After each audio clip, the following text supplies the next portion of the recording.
Agnes i mbante këmbët zbatur në tokën e ftohtë të Bodrumit. Era e verës së re dhe e djathëve të vjetër mbushte hundët, por ajo nuk e ndjente. Ajo ndjente vetëm shikimin e tij nga shkallët. Gjyshi e kishte dërguar të merrte verë për darkë, por Marku, ndihmësi i ri i fshatit, kishte zbritur pas saj. Pa fjalë, vetëm me atë ecje të rëndë që i njihte tani prej 3 muajsh. Më lër të kaloj, i tha ajo, zëri i saj duke u thyer në errësirë. Ai nuk lëvizi.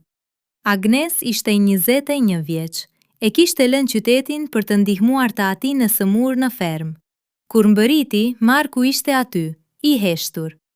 Gati 2 metra i gjatë, duart e tij të ashpra nga puna, jo nga palestra, por nga druri, guri, toka. Ajo kishte parë burrat e qytetit me muskuj të vizatuar në foto, por Marku kishte muskuj që lëviznin në lëkurë si gjarprinj të gjallë. Pse më ndjek, pyeti ajo përsëri. Ai bëri një hap përpara, hije mbi të.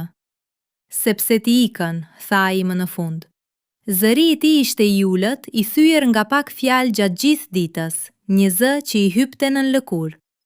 Agnes ndiu muret e gurit pas shpinës. Ajo nuk ishte frikë. Frika do të ishte më e lehtë. Ajo ndjente diçka tjetër, një nxehtësi që filonte në bark dhe zbriste poshtë, duke ja bërë këmbët të dobta. Nuk ik, gënjeu ajo. Ai qeshi, një të qeshur të shkurtër, pa gaz, pastaj ngriti dorën. Ajo mendoi se ai do ta prekte, por ai vetëm mori një shishe vere nga rafti pas saj. Shpatulla e tij kaloi pranë fytyrës së saj. Ajo nuhati djersën e tij, jo të pakëndshme, por të egër, diçka si lëvor pishe pas shiut.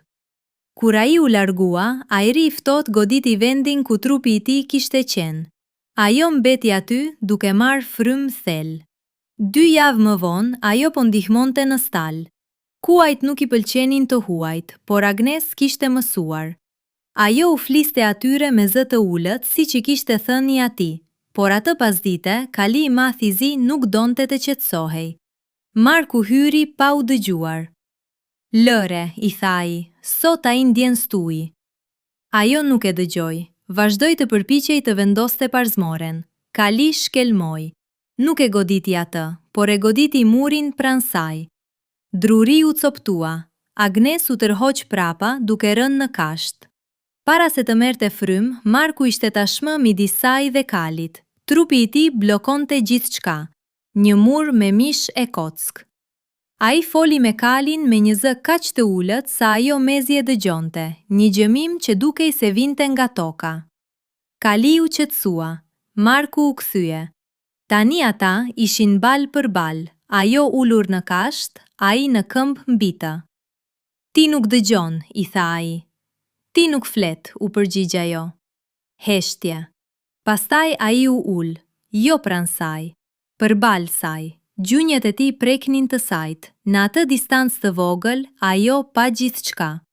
Sytë e tij kafete errët si balta e lagur. Çehre e tij e ashpër, jo e ruar mirë, por as e pist.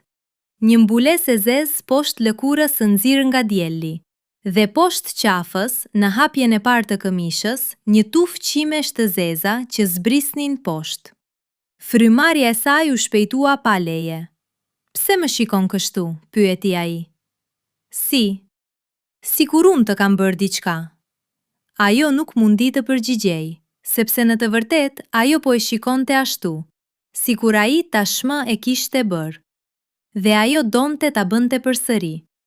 Ai e mori dorën e saj, jo butë, jo fort. Thjesht e mbajti atë në ajër midis tyre, pastaj e vendosi në gjoksin e tij. Zemra e tij rrihte si daule lufte. Edhe ti, i tha ajo. Edhe unë, tha ai. Dhe për herë të parë, Agnes kuptoi se i gjithë ai qetësim, ecja e ngadaltë, fjalët e pakta, shikimi i gjatë, nuk ishte indiferencë, ishte përmbajtje. Ai mbante brenda një zjarr që ajo mezi e imagjinonte.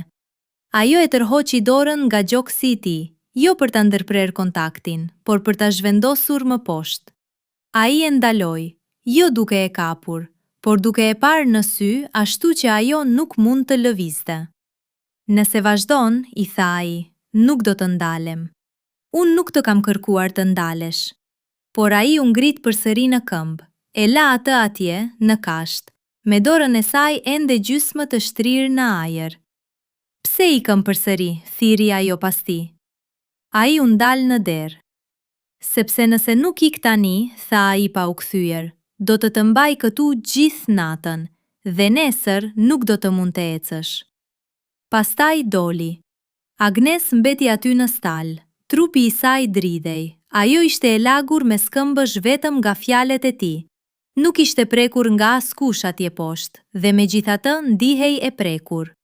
Fjalet e tij ishin si duart e tij, të ashpra, të rënda, të pamëshirshme. Natën e tretë ajo nuk priti më. Doli nga shtëpia në mesnatë, hëna ishte e plotë. Ajo eci zbathur në përobor deri te kasolja e tij. Dera ishte e hapur, ai ishte ulur në shtrat, gjysmë i zhveshur. Drita e hënës zbriste mbi shpatullat e tij të gjera. Ajo pa gjithçka tani. Gjoksin e